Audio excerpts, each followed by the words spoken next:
Hello. Right, how many of you are hurtling towards Christmas? I'm fearful of what's going to happen, not a clue, no plan, and just hoping for the best. That was me last year. I'm now about to go into my second Christmas. I started my Manjaro journey back in November. I forget what month we're in now. Into November 2025. 2024. We're now November 2025. And I was absolutely a deer in headlights this time last year. I had not got a clue. So I'm going to go over a couple of things that in hindsight I maybe could have done differently, or things that I did then that I will be doing again this year, and vice versa, things that I didn't do that I should have done, and we'll unpack everything. If this is your first year, it's daunting. I get it totally. I was on my second week at this time last year, and I was scared of side effects. I was scared to eat in case it then gave me side effects. I was definitely scared to drink. I didn't want to attempt trying any alcohol again. Didn't know how it was going to react. And also, because of the time that I started, I was due to go up my dose on Boxing Day, I believe, if I worked it out right,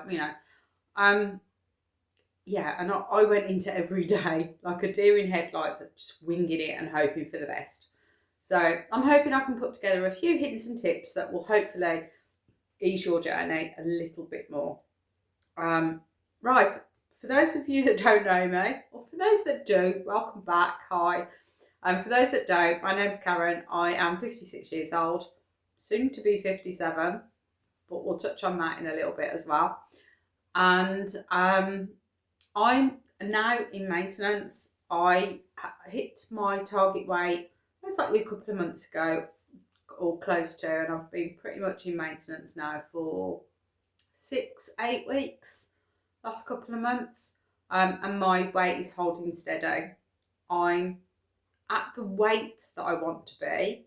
However, I'm not at the shape that I want to be. Now, I've still got a belly roll. I've still got a bit of fat that's a bit more stubborn than needs to go. But weight-wise, I'm not really fussed about losing anymore. If it comes off, it comes off. But it's not something that I'm attempting to do. Obviously, this time last year was a whole different story. I had already lost some weight before taking Manjaro. Just before I started, so I would say 6 to 8 weeks before I started, I had started intermittent fasting, and so I'd started to drop a few pounds as well. But I took my first shot back on the 27th of November, and I believe it was a Thursday. But yes, I think it was a Thursday. So fast forwarding from that day, my actual jab would have been due on Christmas Day. I think, around. I think it was Boxing Day actually. If I think it was right, Christmas Day was a Wednesday. I haven't rechecked it, and it's a blur, but very close to the day. And then after the first week, I can't remember the reason now. I think it was a doctor's appointment. I postponed my second injection, and I took it on a Friday. That was it. It was work's Christmas Day. I will get around to that in a second. I'd got a work's Christmas Day booked, so I postponed it by a day, and then I pretty much stuck to Fridays ever since. So this year, coincidentally, my jab is due on a Friday, and that would mean I'm due my next jab after Christmas on Boxing Day. And for me, because I'm in maintenance, I'm on 7.5. I'm stay at 7.5. I pretty much have a standard week. Like everybody, I tend to get a little bit of suppression at the beginning of the week, and then it eases off near the end. So for me, Christmas Day falls at the end of my jab period. The suppression will fall off, and it's not going to make any difference to me from a Christmas Day point of view. So that brings me on to my first tip. So give me a second. Sorry about that. Cat decides to scratch at the door. The minute I start talking, it's like, "Who talks, Joe? Want to come in?" So he never makes an appearance. Very rarely. Are you coming up to say hello this time? Oh, hello. That makes a change. He must be waiting for his treats. Right, back to the subject, Karen. Stop being distracted by a cat. Right. That brings me on to my first tip.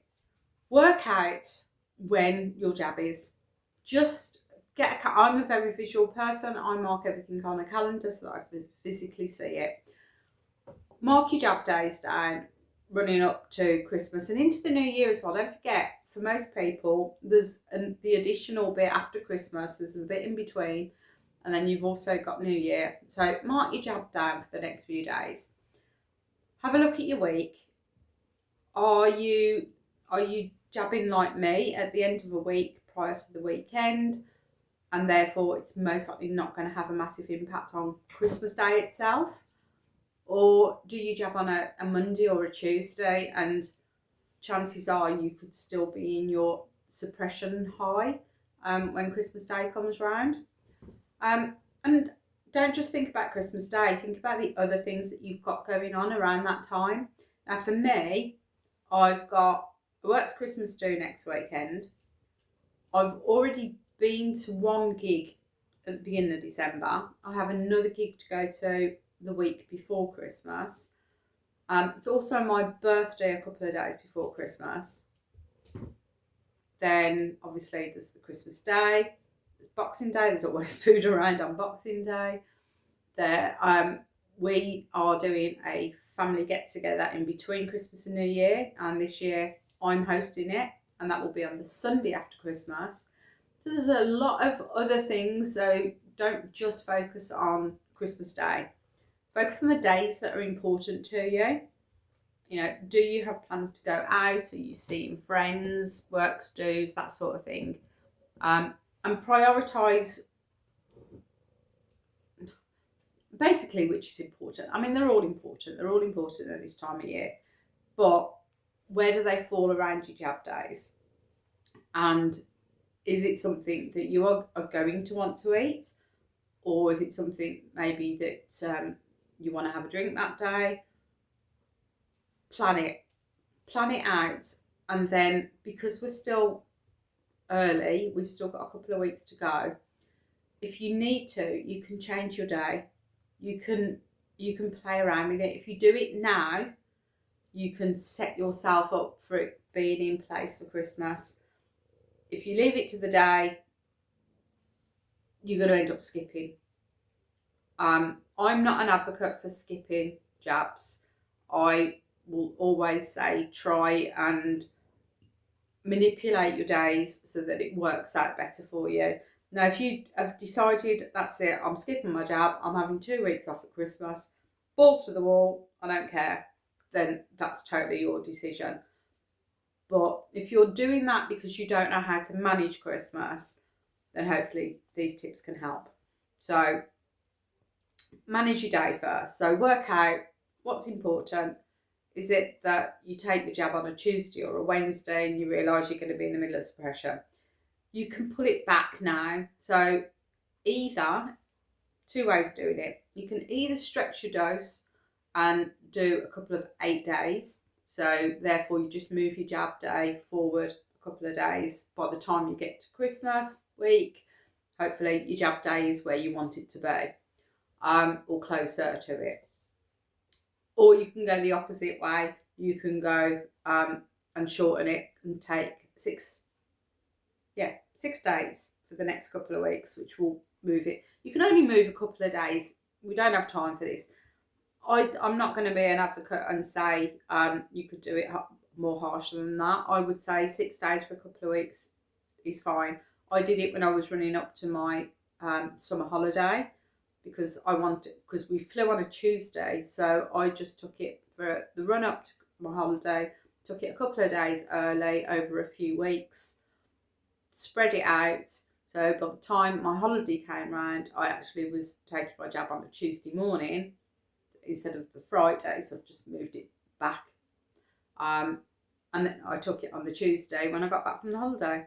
I didn't want to skip my jab. I wanted to continue to take it. So I moved it. And you have that flexibility to move it. Now, the other thing that I would say, if you don't want to move the days, and maybe there's things that are on one day and then you want to be doing something the other day, it's not all linear, is it? So, you could consider, and this is only a consideration, and again, something that I've done previously, maybe taking a slightly smaller dose for that week beforehand instead of skipping it completely. Maybe just take a half dose or 3/4. It all depends on the dose that you're on. You need to do the maths on that yourself.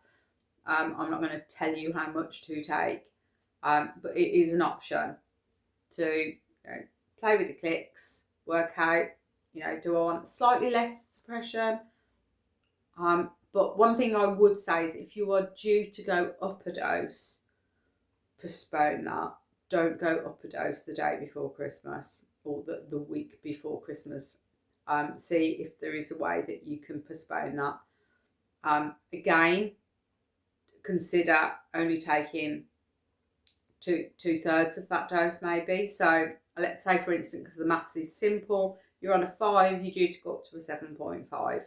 So instead of taking your 7.5, you can take 5 out of that, which is a 3/4 of the dose. Is it 3/4 or 2/3? 2/3. My brain's not working, so it's 40 clicks. But you need to work that out for yourselves. You need to work out whether or not some people are not comfortable doing that. But you need to be aware that if you are going up your dose, then if you are prone to side effects especially, then that could cause issues, especially if you take it just after Christmas. So you've had a couple of days maybe of quite heavy meals, big meals, maybe some alcohol, and then you take a higher dose. That could really slow your digestion down, and then that could have little knock-on effects. Mainly things like sulphur burps. I think sulphur burps is going to go right this Christmas. Everyone's going to get them. Just because we're eating slightly different food, a little bit more rich, a little bit more of it maybe, and maybe the odd tot of alcohol as well. But that's what I'm planning on doing. I'm not going up a dose anyway, so that's not affecting me. My day actually falls quite nicely for me. I'm still taking it on a Friday now, so actually my Christmas day will be the Thursday, which will be my day 7, so I'm not going to have any issue eating. And I will have a couple of drinks. I'm going to get most likely a bottle of red wine to have in my Christmas dinner. There's only the 2 of us for Christmas Day. And then I will take my jab on Boxing Day, and I'll take the full amount. And then we all get together on the Sunday, which is 2 days later. Now, I'm hosting it. It's a picky tea, as we call it. But it's going to be the brown food. It's going to be the sausage rolls, the pate, the cheese biscuits, pizza slices, all the bad stuff. Okay, no food is bad, but for me, it's not what I want to be eating. So I'm quite happy that my suppression will be quite high by that Sunday, because I would have jabbed on the Saturday. So I'll be back into suppression. No, I would have jabbed on the Friday, sorry. So a couple of days in. So it actually works out really well for me. So I'm not going to overindulge too much. I will still overindulge. I know I will. But I'm not going to go that extra full hog, because I'm going to want to start eating everything that's available to me. Okay, so, and that goes as well for your events running up to Christmas. So, do you have an office party when everyone brings in a plate of sausage rolls, pizza bites, that sort of thing? Chocolates in the office, the whole gamut of minefields that we have to run in this time. So having a high suppression during those periods might actually be beneficial. So again, look at your events. Christmas works do, you're going out for a meal. Now, we did, that was one of the things last year, and I remember being scared is a little bit of an over exaggeration, but being really anxious. 2 seconds while I get a slurp.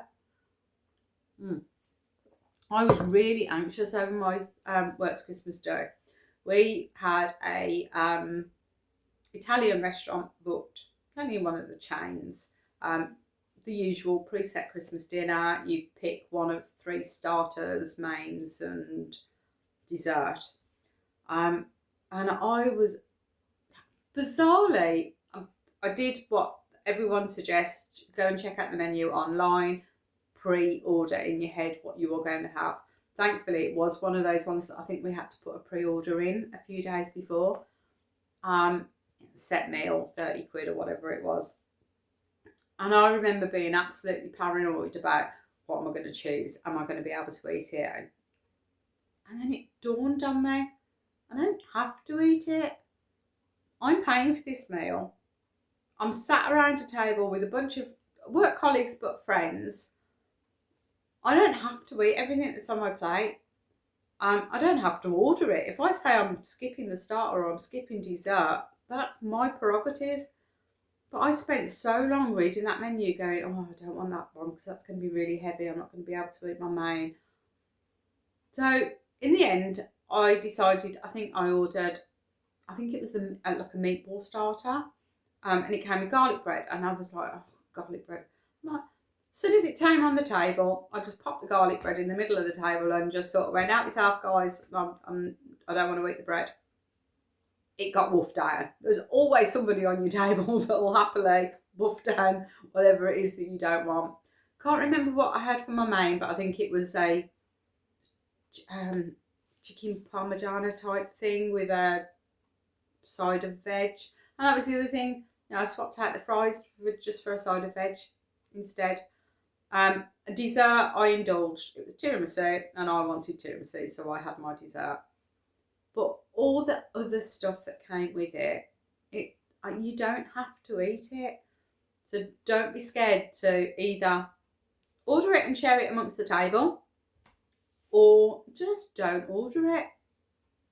It's not going to do you any harm by sitting there skipping starter while everyone else is eating, and then have prioritise what it is that you want. Do you want your main, or do you want? Most places like that, you can't really order a couple of starters like you would do if you were going out individually, these set meals. But yeah, check the menu out beforehand. Don't overthink it, and order what you think you can manage, and just share the rest out on the table. Nobody's actually looking whether or not you're eating your food or not, because they're too busy figuring out and there's always somebody that'll be like, oh, you finishing them chips? No, fine, I'll finish them. So take your foot off the gas and don't worry about it. I overthought it a lot.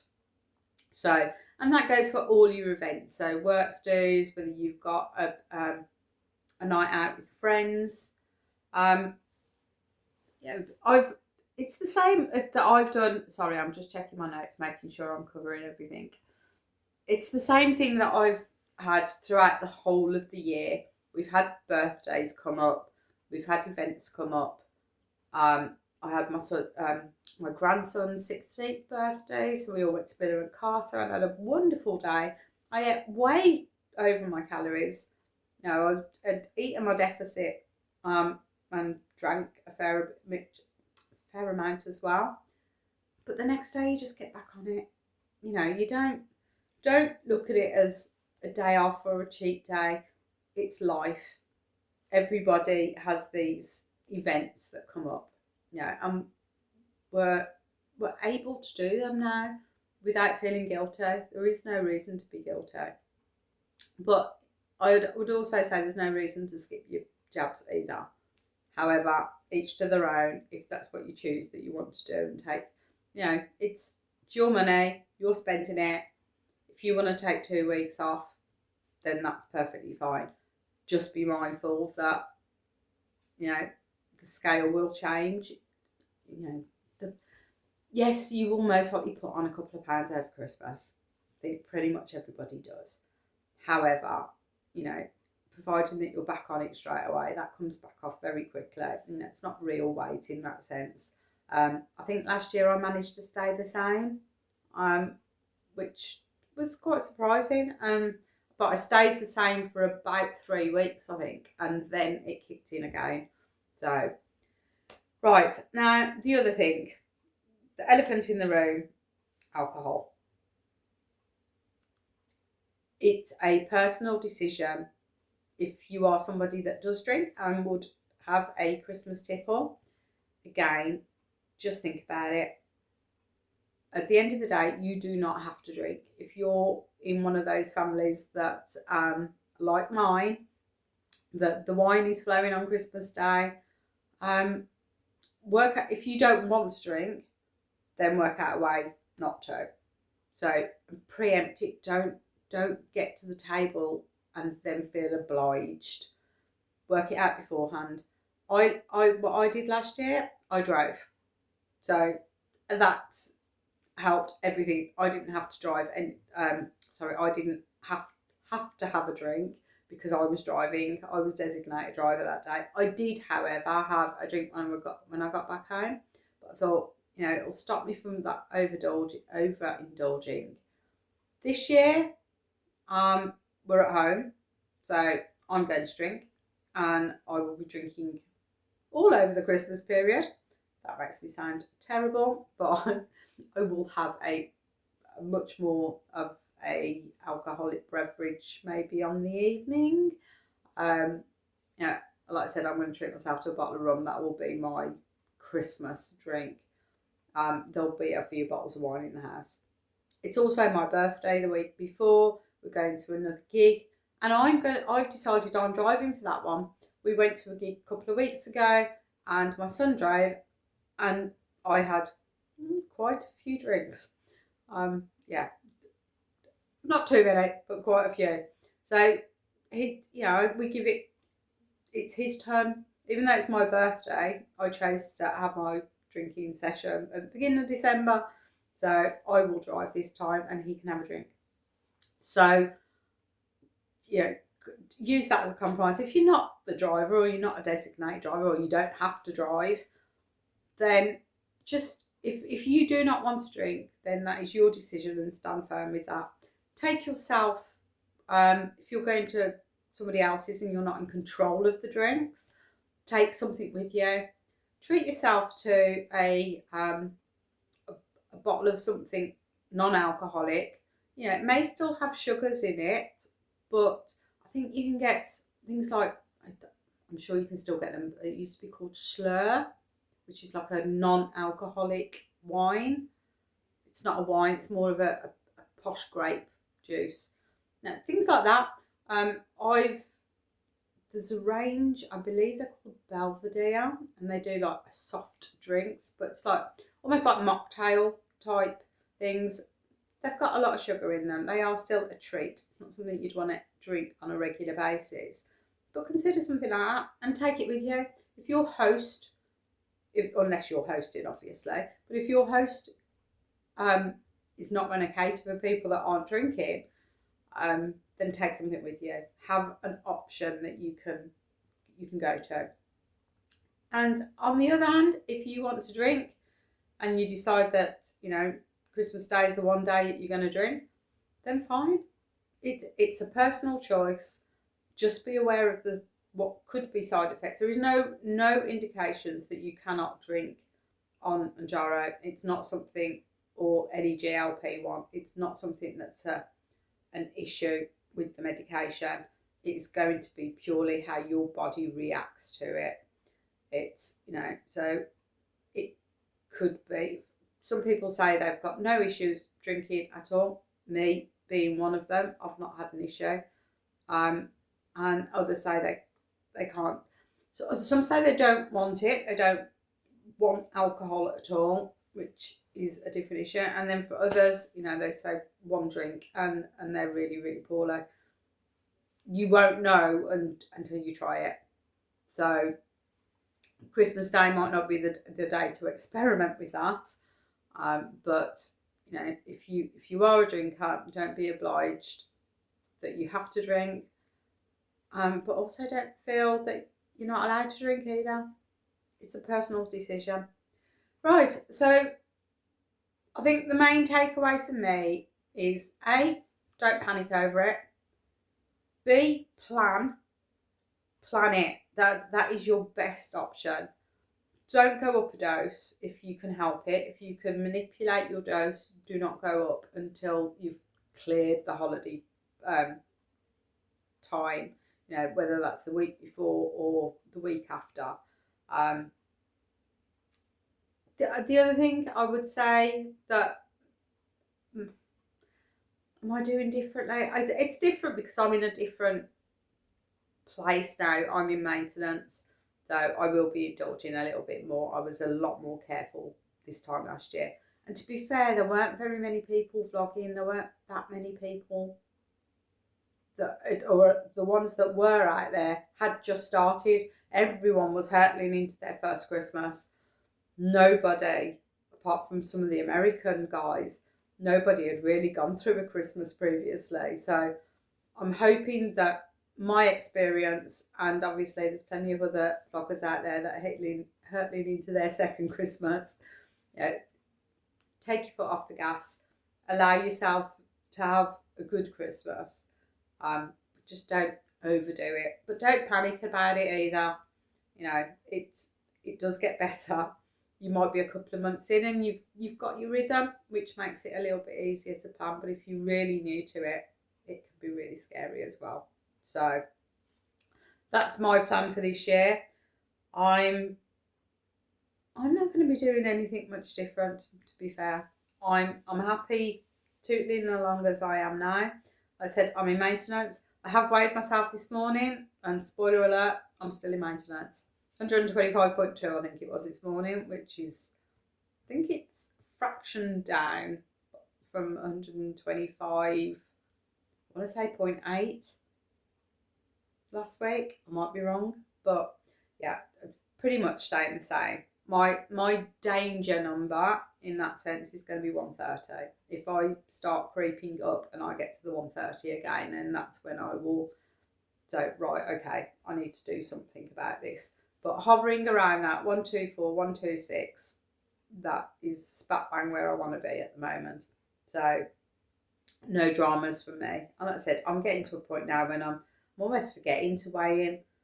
I have to have a reminder set on my phone to take my jab, because again, that everything has equaled out such a lot that I don't really notice high suppression, and I don't really notice over excess of hunger either. I occasionally I'll have the odd day and I'm like, oh, couldn't finish that, and then I realise, oh yeah, I'm only on day 2 of my jab. That's maybe why. And then other days, I'm like, oh, I feel extra hungry today. And then I realise it's jab day tomorrow, or it is jab day and I haven't taken it yet. So it does equal itself out. It's not as it's very much more extreme. You've got a lot of peaks and troughs for those first few months or so until you settle into a standard. I mean, I've been taking 7.5 now since May. So what am I? That's 8 months or so at one dose. So I've not had those peaks when I've been going up the doses. But you guys might have just gone up another dose and getting that wave of nausea back again. So something to be aware of. Right, and on that note, I will leave you to it. Just filmed my food vlog, which will be up on Wednesday. So there's a few extra bits and pieces in that. Please check it out. And I'm going to finish this now going cold coffee. And then it's decorating day. Yesterday we did a bit of housework, tidied up, moved some things around. So today it's gonna get all the tree out and everything. So that's my afternoon. I hope you guys have a wonderful week. Obviously, if you've made it this far in the video, please like, subscribe, give me a thumbs up. If you've got the hype button, some people do, some people don't. I don't seem to have the hype button. Now, I have a theory that might be... No, that can't be right. I thought at first it might be because I'm a creator that I didn't have it, but I know of creators that have hyped my videos. So that can't be right. Anybody out there, any idea as to why some people have got it and why some haven't, let me know. But I can't hype others. Every time I've, thought, right, I'm going to go make an effort to go and hype this, I don't have the button. So I don't quite understand why. So anyone knows, let me know. And on that note, I'm going to go and, like I said, finish my coffee and get the tree down. And I hope you guys all have a fantastic week, and I'll see you again this time next week. Right, bye for now. Bye.